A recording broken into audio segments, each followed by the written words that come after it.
Yesterday, I placed Bitcoin in a larger historical context and offered some perspectives, including the idea of a unit system duality and Clarke's third law. Any sufficiently advanced technology is indistinguishable from magic. We next turn to the technical perspective. And for this, Clarke's second law states, the only way of discovering the limits of the possible is to venture a little way past them into the impossible. Bitcoin uses several major streams of technology and method, each of which is quite recent in historical perspective. An open source free software model, peer-to-peer networking, digital signatures, and hashing algorithms. The very first developments in each of these areas occurred mostly in the 1970s through the 1990s. Bitcoin combines some of the best later developments in each area to make new things possible on top of them. Since few people understand any of these basic components, understanding an innovation that combines a number of them in new and surprising ways is, of course, challenging without some study. It may help to look at how each part contributes to Bitcoin's central function, creating and maintaining a single unforgeable record that shows the assignment of every Bitcoin unit to addresses. This record is structured in the form of a linked chain of blocks of transactions.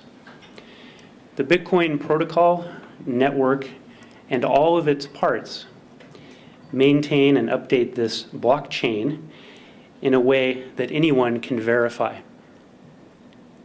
Bitcoin revises the Russian proverb, doveryai no proveryai, trust but verify, to just verify. If a single word could describe what the Bitcoin network does, it would be this: verification. For a borderless global currency, relying on trust would be the ultimate bad idea. Previous monetary systems, as we saw yesterday, all let users down just where they had little alternative but to rely on some trusted third party. First, the core Bitcoin software is open source and free. Anyone can use it, examine it, propose changes, or start a new branch under a different name. The open source approach can be especially good for security because more sets of eyes are more likely to find weaknesses and see improvement paths. Second, as a peer-to-peer network, there is no center. Anyone can download the core Bitcoin software and start a new node. It will discover and start communicating with some of the other nodes or peers. No node has any special authority or position relative to any other. Any node can connect or drop out any time and join again later. Core Bitcoin software implements the Bitcoin protocol. A protocol is something like a language. Participants must speak that language and not some other one. Anyone can make up their own language, but it usually doesn't amount to much. Others have to speak it. And note that one does not have to run a full node just to use Bitcoin for ordinary purposes. It's common to say that Bitcoin is decentralized, or it doesn't have a center, but then where is it? No one knows how many active peering nodes there are, but one daily estimate has been coming up with between 100,000 and 200,000 on any given day. In this example, it detected 130,000 nodes in 185 countries. Of these, 71% of active nodes that day were in the top 10 countries, with 29% in the others. The US led at 26%, followed by Germany and China. The top 10 rank looks different per capita. Here, the Netherlands was first, followed by Canada, Australia, and Germany. Some nodes also join the process of adding new blocks to the chain, which is called mining. Mining secures the final verification of transactions and assigns first possession of new bitcoins to participating nodes as a reward. All of this relies on two different types of cryptography that few people understand.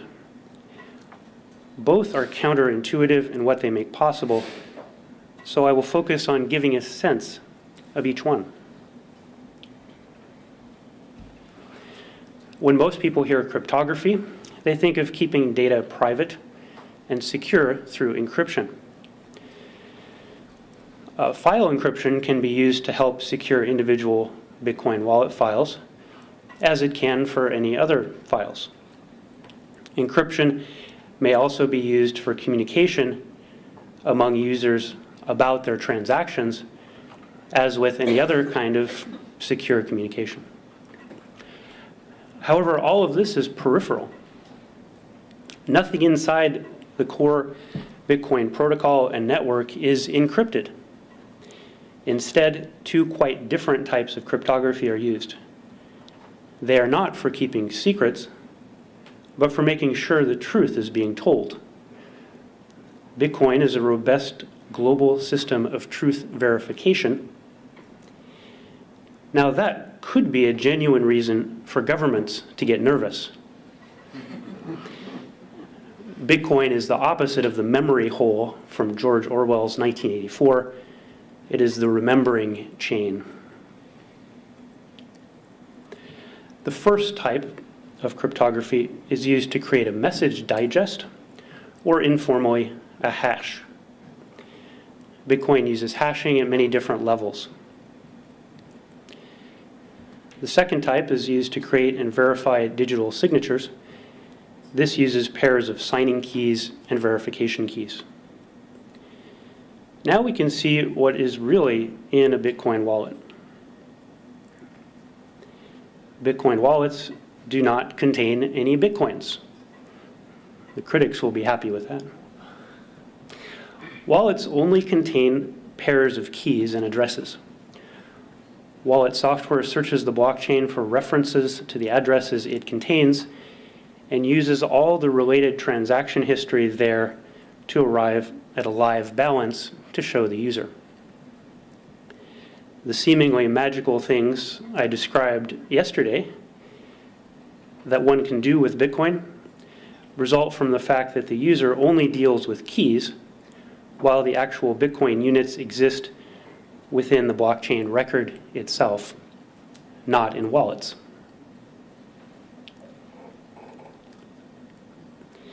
This is a real example. It starts with a signing key. From this, a unique verification key is generated, which is then hashed into a public address. A blockchain search for this address showed it as unused. It should stay that way because I have just made the signing key public and therefore insecure. This address has sacrificed itself for the cause of Bitcoin education. Hashing plays a quite different role than digital signatures. It proves that a message has not been altered. Running a hash of the same message always produces the same result. If a hash does not match a previous one, it is a warning that the current version of the message does not match the original version. Here is a message for us from Murray Rothbard. He wrote in Man, Economy, and State that it must be reiterated here, the value scales do not exist in a void apart from the concrete choices of action. And here is the SHA 256 digest of this message and attribution. There are some critical properties of a good hash algorithm. First, the same message always produces the same digest. Second, it only goes one way. Nothing about the message can be reconstructed from the digest. Even the tiniest change produces a completely different digest. Third, the chances of producing the same digest from an altered message are astronomically small. It is impossible to craft an altered message that produces the same digest as the original unaltered message. Here is the same quote with the two quotation marks omitted. The digest has changed completely and has no relationship with the previous one. A digest gives a yes or no answer to one question. Is the message exactly the same as it was? In Bitcoin, hashing is used to make it impossible to alter transactions and records. Once the hashes are hashed together within the blockchain, forgery anywhere is impossible. Wallet software is used to create transactions. These include the amount to be sent, sending and receiving addresses, and some other information, which is all hashed together. This hash is then signed with any required signing keys to create a unique digital signature that is valid only for this transaction and no other. All of this is broadcast to the network as unencrypted public information. What makes this possible is that the signature and the verification key do not reveal the signing key. To keep someone from trying to spend the same unit twice and commit a kind of fraud called double spending, nodes check new transactions against the blockchain and against other new transactions to make sure the same units are not being referenced more than once.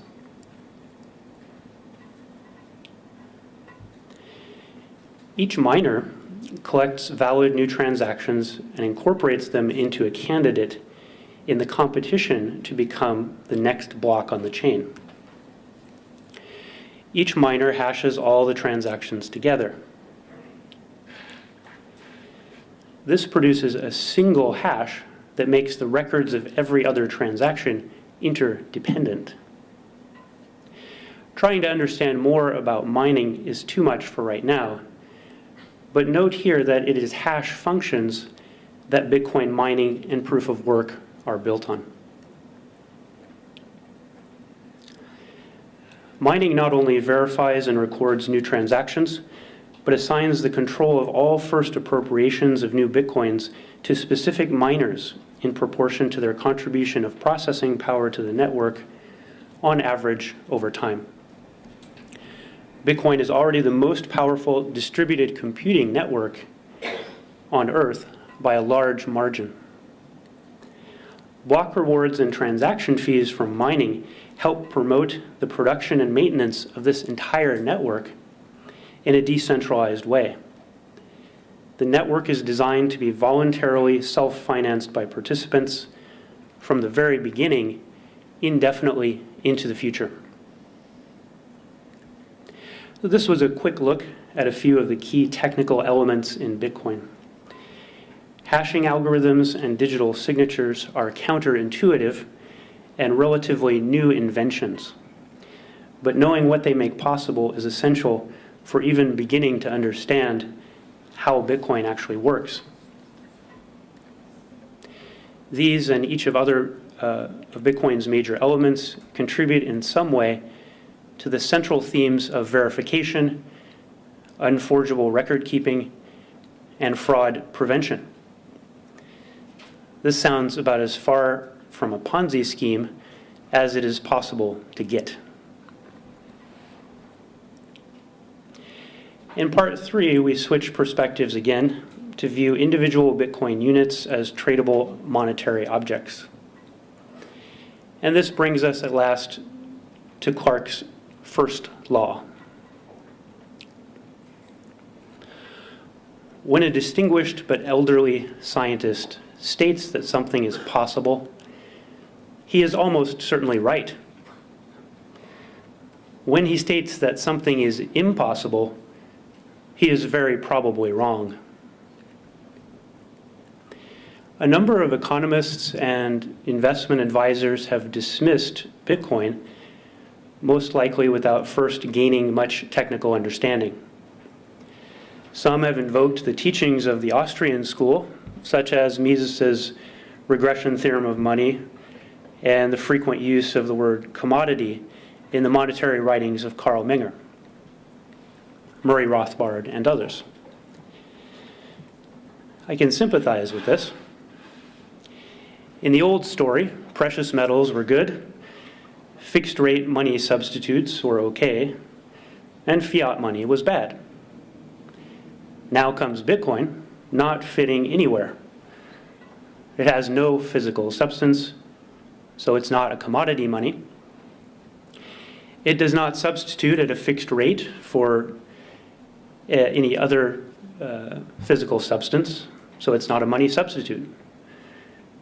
And it has certainly never been decreed to be an official monetary unit of a state, so it's not a fiat money. So what is it? I will now suggest several ways to approach this interpretive challenge, one new and some old. Part of the challenge of money is that people need to be able to agree that a given specimen really is one of the units that is supposed to be. One person might think the paper he has is $1. Another might discover it is a counterfeit. One person might think she has a solid gold bar. Another one might discover that it's actually tungsten with some gold covering on it. In both cases, there is some basis on which people can agree that a given specimen is or is not a valid example of the unit. It is possible for many different people to agree that something is or is not a certain way based on some common standards of evidence that anyone can check. I call this quality intersubjective agreeability. This extends beyond unit authenticity and counterfeiting to general public understandings of how changes to the aggregate stock of a given type of money unit come about and impact exchange values.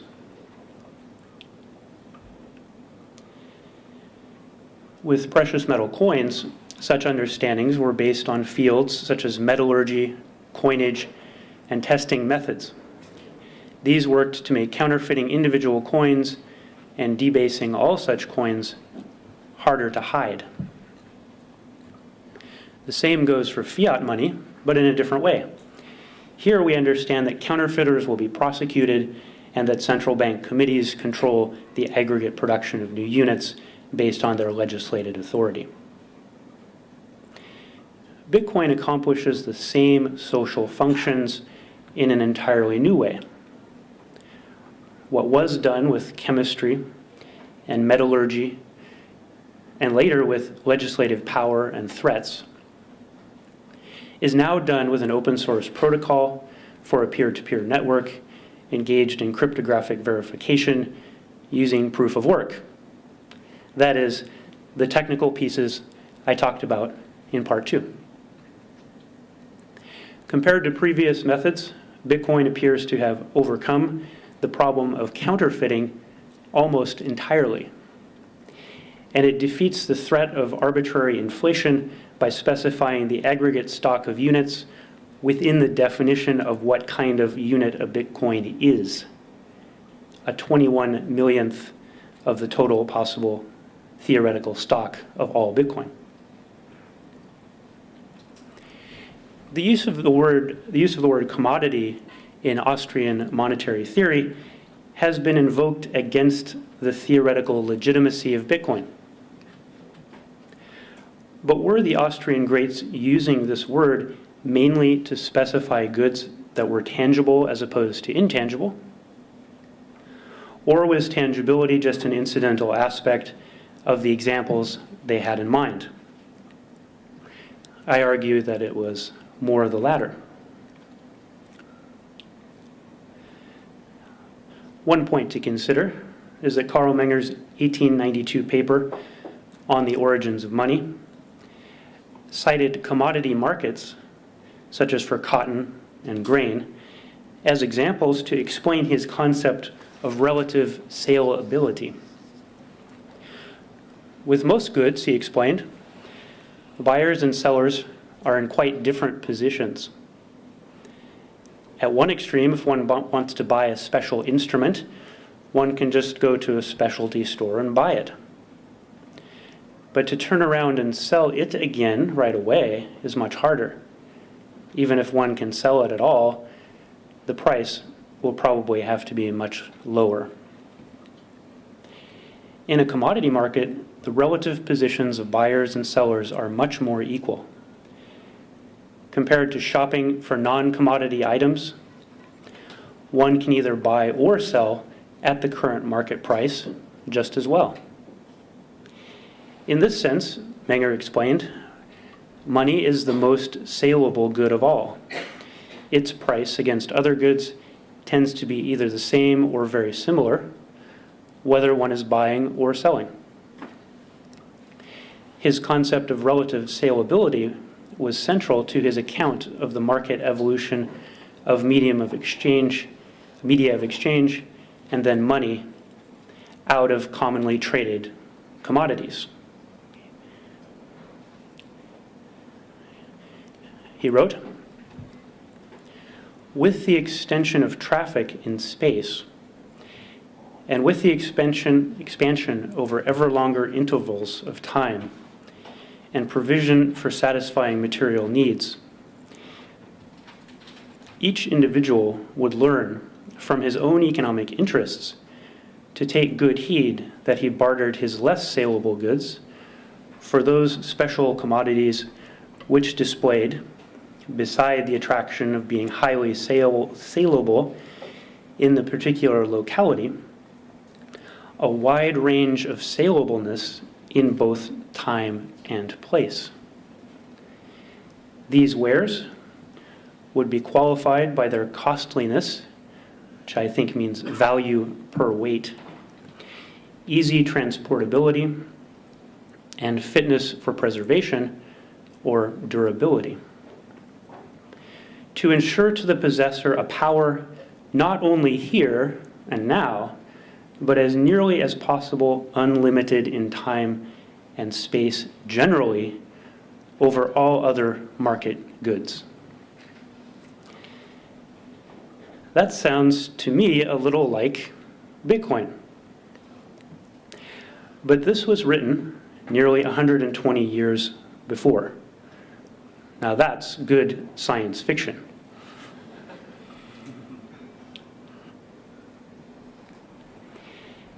In the debate over whether Bitcoin should be labeled as money or not, much depends on the specific technical definitions one has in mind. In examining these debates, I have come to define money as a common unit of pricing, accounting, and economic calculation in a given context. Bitcoin does not qualify under this definition right now, but I see no reason that it might not at some time or place in the future. I define a medium of exchange as a good accepted for payment in indirect exchange. It can be used to pay for goods and services in non-barter transactions. Bitcoin clearly does fit this definition. It is being used to actually pay prices that are quoted in terms of local monies in each region.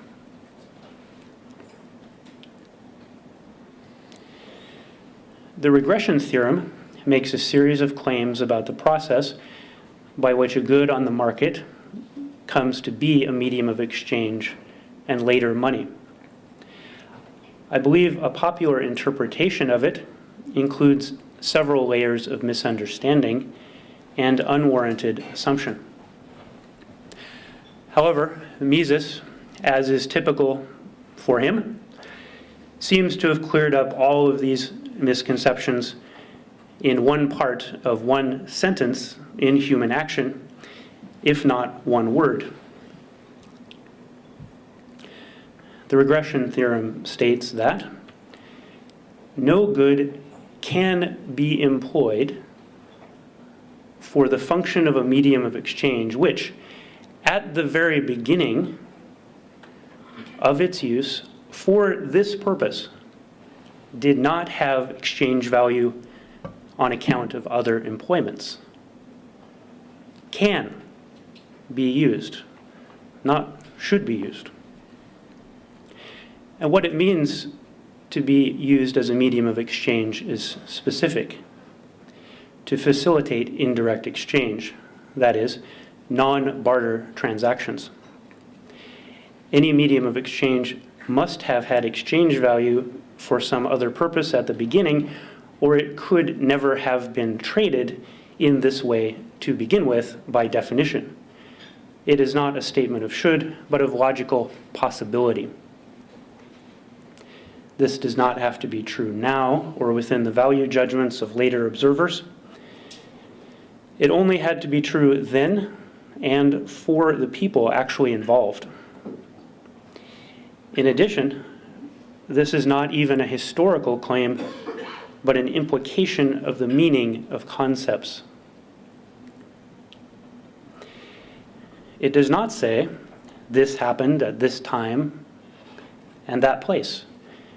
It says, this always happens when the conditions appear. And just in case there was any questions, Mises added,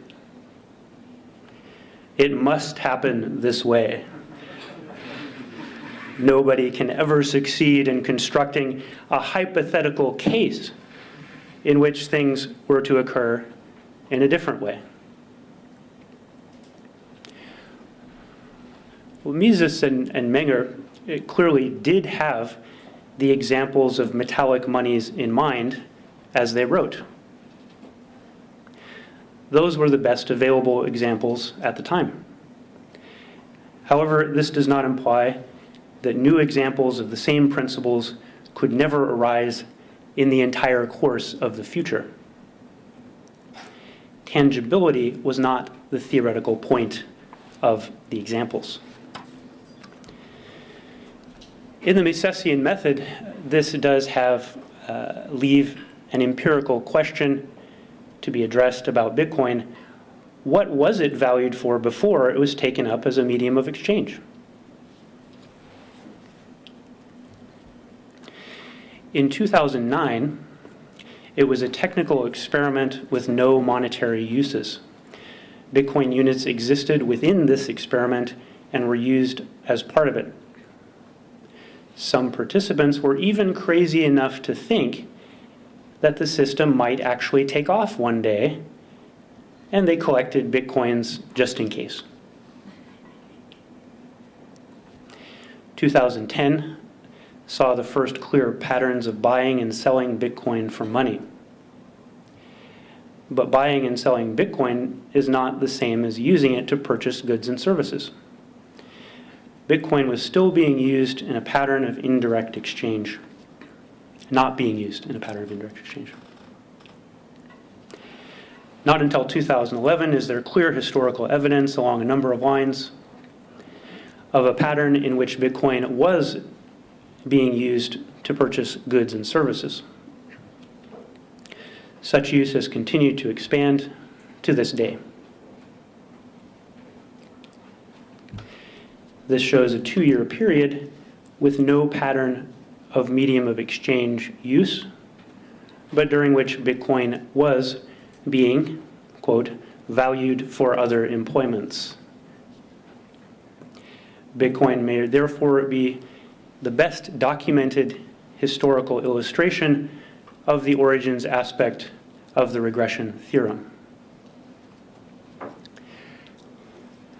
understanding Bitcoin well requires engaging in multiple learning processes and looking from a number of different perspectives in turn, an approach I have sought to illustrate in this three-part analysis. Thank you.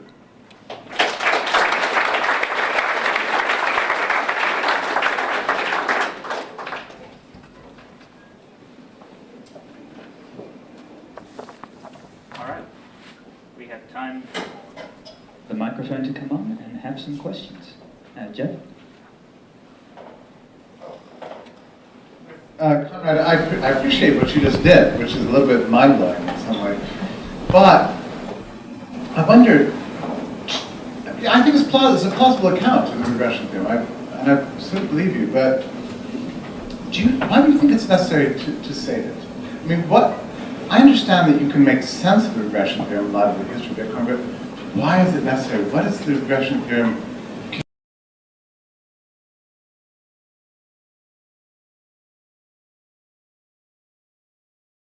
Mm-hmm. Yes, the end of October, I published a paper called On the Origins of Bitcoin, and it does go into this question. And it's important to understand where this came out of, why these guys were talking about this at the time. And there was these big debates about whether the origin of money was in the state. The rulers kind of made it up and say, here, all you citizens, you need to have money, so us great rulers will provide money and then you'll use it. And of course, it will have little pictures of our heads on it so you won't forget who's in charge. And this was more of the German school at the time. And then there were these silly guys, down in the country in Austria, and they had this idea that, well, actually it could have originated on the market, And so out of this whole debate came this theoretical account of how it could originate on the market. And so, within the Austrian tradition right now, as I mentioned, a number of people have been using this idea kind of against Bitcoin. I just don't think it's an appropriate reading of what was actually being stated. And it helps, I think, to look back at the context of where it came from. Sorry, there's a question over here. Yeah, very quickly, I'm actually quite forgetful and lose my wallet all the time. And is it possible to lose a Bitcoin? And if so, does it go out of circulation? Yes. Yes. Were you here yesterday? Yeah. So I gave a kind of a funny example of this indestructible German piggy bank, right? And if the Bitcoins are in there and the key is gone, it's really gone. You can't get it out. Yeah. So as a practical matter, as people start using Bitcoin, they have to get used to some of these things, and that means making backups of your access. And there's a nice story. Some fellow purchased some Bitcoins in 2010, I think, and he forgot about them. And he recently started reading in the news. I said, wait a minute, didn't I have some of those things? And of course now it's thousands of times more valuable. And so he went and bought himself a nice condominium or something a couple months ago. But he struggled for a little while. He was like, well, where were those and what was the password and all this kind of stuff. So yeah, if you start delving into it, make backups.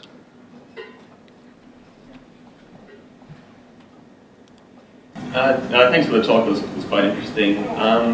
Just on the regression theory, I noticed that you keep mentioning cryptocurrencies as well as Bitcoin. Yeah. I've looked at Litecoin, I've seen a few others. Yeah.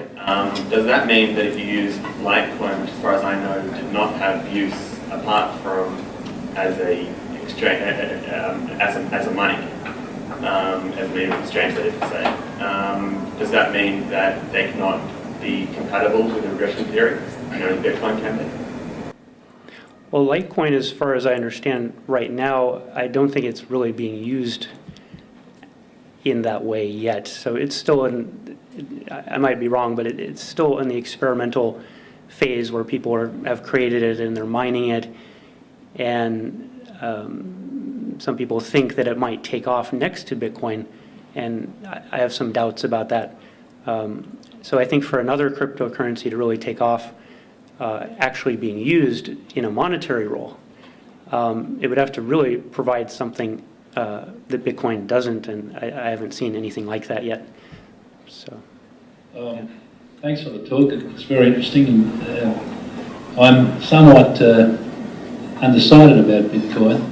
What interests me is the Austrian emphasis that money must be a commodity. And I think it's unfair to say that confines it in some way to precious metals. It can be any commodity. yes. And I have doubts as to whether or not in the definition of commodity you can include such a thing as Bitcoin. And secondly, I'm concerned that no one seems to address the question of possession. Now, as a lawyer, I'm very conscious of the fact that possession is 9 points of the law. It's an old saying, but it has very sound meaning. People like to be able to possess their money. Given that you can't really possess Bitcoin, isn't that somewhat of a failure? People can always cross a border with the gold coins of the code. Yeah, I'm sorry. Great. They're both very interesting questions. I have a hard time keeping them both in mind. Could you just remind me? Let's just do the first one first. Okay. So what was your first question? Is Bitcoin really a commodity? Okay. You addressed well, this is interesting because, and what I've presented today is a little bit of the idea of why were the economists talking about commodities in these monetary discussions, and what was really the point of talking about commodities. And one thing I found when I was reading the Menger paper was what he was really talking about pricing, and the difference between kind of unique goods or unusual goods where the price, the buying and selling spreads are quite different, and something on a commodity market where you can go anytime, you can buy, sell, there's a price. So the positions of the buyers and sellers are very close. And this was an important point about why he was talking about commodities, not that they were physical things or not. Okay. And the other one was about possession. This is very interesting, and there's so the person who has the private key controls the bitcoins that are in the wallet, and only with that key can one spend them, make use of them. So it doesn't really matter where you are, as long as you have access to the key, then you're able to make use of the units. So we have time for one last question here. Thanks for that talk. I have a question because you're talking about Bitcoin as a medium of exchange. yes. And the previous gentleman was talking about the idea of possession. So what happens if, so say I want to make a product, but with the real world we trade on credit, so I take credit from suppliers, I make the product, I sell the product, and I pay the creditors. What happens in the case of insolvency when I owe more than one creditor and only I have the key? Is there any court to arbitrate that? Like, what if I'm the only one with the key to the money? What happens in the case of insolvency with Bitcoin? In case of what? In the case of insolvency with Bitcoin. Insolvency. I don't know. I can't help you right off the top of my head, but we could talk about it. So. All right, would you please join me in thanking Konrad?